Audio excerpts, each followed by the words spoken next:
pessoal, sejam bem-vindos e bem-vindas novamente ao canal.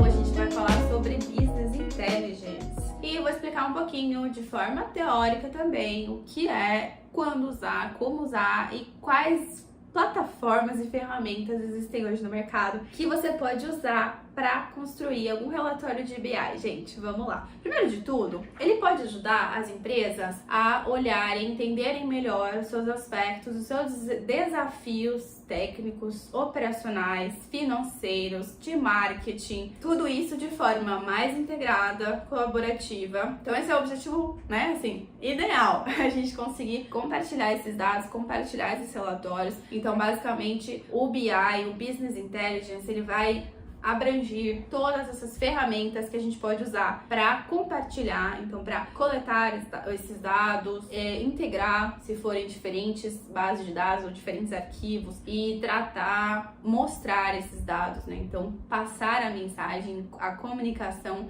a respeito do que está acontecendo por meio de tabelas, gráficos e relatórios visuais, onde a gente vai compartilhar com a nossa equipe. Então, isso é o contexto geral, em poucas palavras, do BI. Ele pode trazer visões históricas, atuais e futuras. As visões futuras, elas vão existir se a gente tiver algum algoritmo, ou algum software, algum programa por trás que consiga prever essa tendência futura, tá? Então, lembrando que precisa ter algum motor aí por trás para conseguir ajudar a trazer essa visão futura. Olhando para os dados presentes e passados, a gente consegue diretamente plotar os gráficos e compartilhar os relatórios para ajudar os decisores, para ajudar as pessoas que vão tomar a decisão, e também que todo mundo tenha um nível de informação similar, né, que a gente consiga compartilhar isso tudo com as pessoas. E essas visões realmente ajudam, né, você olhar para o passado, para o presente e, provavelmente, se tiver isso na sua empresa ou no seu contexto, se for necessário, para o futuro. Então, o que seria olhar para tudo isso? Vamos supor que a gente está trabalhando numa empresa de e-commerce, de algum produto aqui, de caneca. Então, no nosso e-commerce de caneca, a gente tem dados de quantidade de vendas dos últimos meses, a gente tem o que está acontecendo agora, no mês atual, e aí a gente quer prever no futuro, daqui a alguns meses, um mês, algumas semanas, para poder melhorar o nosso estoque, melhorar a nossa produção, melhorar o pedido para o fornecedor da base da caneca e tudo mais. Então, isso tudo é visando melhorar a nossa operação, melhorar os nossos resultados, melhorar o trabalho das pessoas, o tempo gasto pelas pessoas para fazer as atividades delas, né? Então, é sempre pensando em melhorias, tanto técnicas quanto para o pessoal, para as pessoas, operacionais e econômicas. Então, a gente vai olhar para esse futuro de produção. Poxa, será que a tendência de mercado que a gente tem hoje é vender 20, 30, 40 canecas a mais? Quantas canecas eu vou vender? Quanto que é o estoque que eu preciso ter para conseguir suprir essa demanda? Então, esse é um exemplo que a gente pode traçar, pode informar os decisores, informar a equipe técnica, e não então olhando para os diferentes horizontes de tempo. Outra coisa é olhar para diferentes fontes de dados, tá? Então, quanto mais fontes a gente tiver dentro de uma análise de dados, melhor. Então, se eu tiver, claro,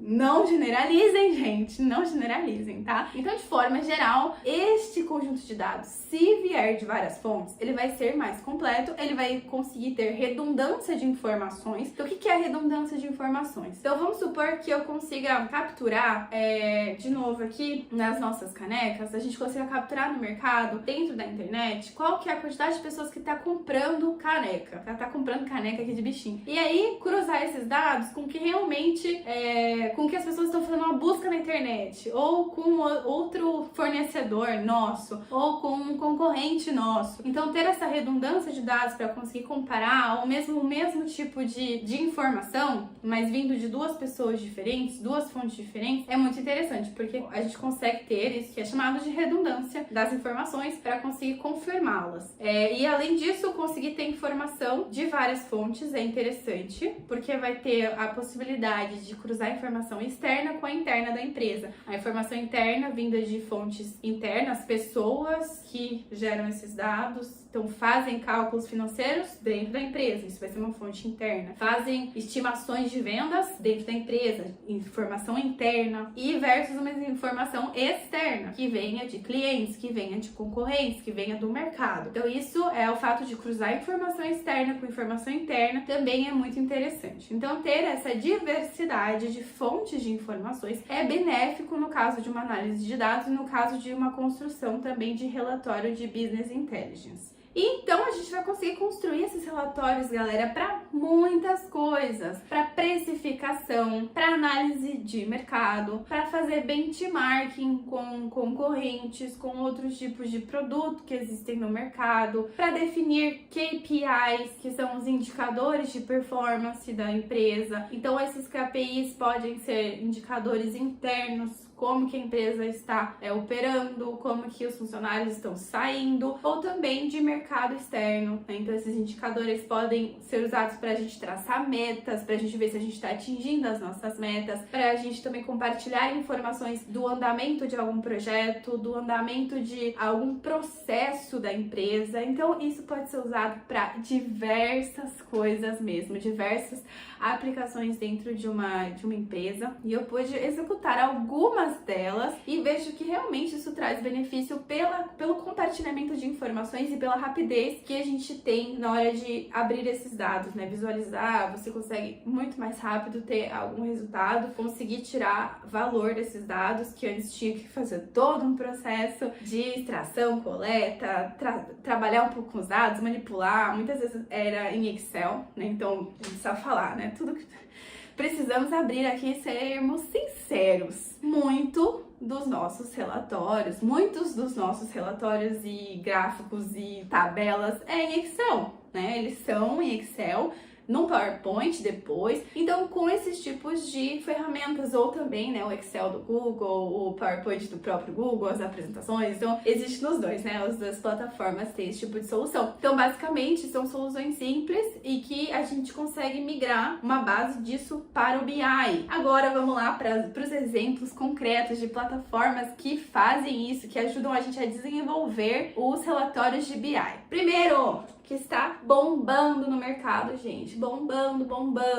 E até segundo aqui, este gráfico, este relatório, essa análise aqui feita pelo Gartner, pelo Instituto Gartner, que é super conceituado, conhecido nessa área de dados e tecnologia, dizendo que o Microsoft Power BI é a melhor ferramenta em relação à usabilidade, a tipos de quantidade de ferramentas, o quanto a ferramenta é completa. Então o Power BI está saindo na frente desde 2020, 2019, é realmente a ferramenta que está sendo escolhida, que está sendo mais usada aí pelas pessoas. Eu uso bastante também, então na empresa que eu trabalho é a nossa ferramenta oficial. A gente também tem as outras, mas a gente está migrando e sempre agora priorizando usar o Power BI para conseguir construir os nossos relatórios. Lembrando que ele tem uma integração muito boa com o Excel e com as outras ferramentas da Microsoft, e inclusive com o Google Sheets, né? Então consegue também se conectar com os relatórios Excel do Google. Então tem uma infinidade de fontes que a gente pode conectar, né? De fontes de dados. Ele está também aí muito conhecido porque ele é muito user-friendly, então ele é muito amigável para o usuário. A forma como a gente usa e constrói os gráficos é muito simples, porque a gente visualiza a interface que já é própria da Microsoft, né? Então a gente já se encontra um pouco no que está vendo, é familiar para as pessoas, aonde que estão os botões, como que a Microsoft organiza a interface, já é uma coisa familiar para a gente trabalhar com Word, com Excel, com PowerPoint, por aí vai. Então é muito user-friendly, ele tem uma versão inicial gratuita, e no próximo vídeo a gente vai falar só sobre Power BI. Então já me conta aqui se você tem interesse, aí a gente já produz aí um vídeo bem legal para falar sobre Power BI. Tem mais outras ferramentas, tá, gente? Não existe só o Power BI no mercado, tem uma ferramenta que se chama Tableau, que também é uma boa ferramenta, uma ótima ferramenta, mas a precificação dela, né, o valor da licença, assim, para você poder usar. Então, e também a usabilidade, o tipo de aplicação é um pouco diferente, um pouquinho mais complexo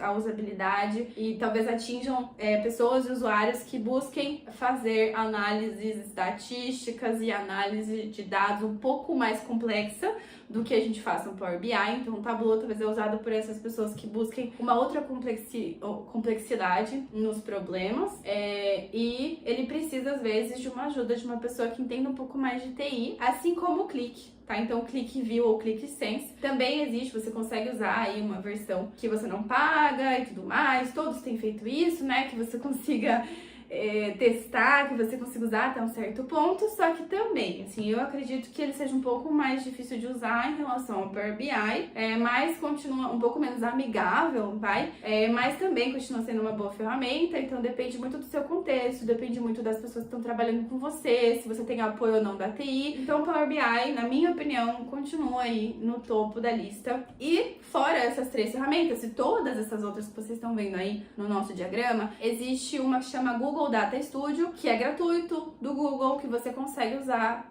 construir relatórios muito similar a todos os outros, muito similar ao Power BI, e aí você consegue também conectar fontes externas. Ele tem um pouco menos de ferramentas, um pouco menos completo, mas também é uma boa solução para quem está começando, para quem tem todas as outras ferramentas Google. Se a sua empresa aí usar a plataforma Google, né, todas as ferramentas, talvez seja interessante para vocês, já que vocês já pagam essa versão empresarial do Google, você usar o Google Data Studio, e as pessoas que usam a versão empresarial do Microsoft Office 365, seja mais interessante usar o Power BI diretamente. Então, acho que depende de uma série de fatores do seu contexto, mas essas são algumas ferramentas do ecossistema de BI hoje em dia e que são usadas, cada um no seu contexto, né? Dependendo também do background e das experiências das pessoas que estão nas empresas. Lembrando que tudo passa por pessoas, né? Vocês vão escutar isso muito aqui no canal. Tudo passa por pessoas, tudo vai girar em torno das pessoas que vão usar essa tecnologia, das pessoas que vão desenvolver essa tecnologia. Então é muito importante também pensar nas competências das pessoas que vão usar, que estão nas equipes, que vão realmente manter a ferramenta. E por isso o nosso Power BI ou também o Google Data Studio estão aí muito conhecidos hoje no mercado. Até um próximo vídeo, pessoal. Contem aqui pra mim se esse tema é importante pra vocês, se foi interessante, que a gente se encontra num próximo vídeo pra falar também de Power BI. Tchau, tchau!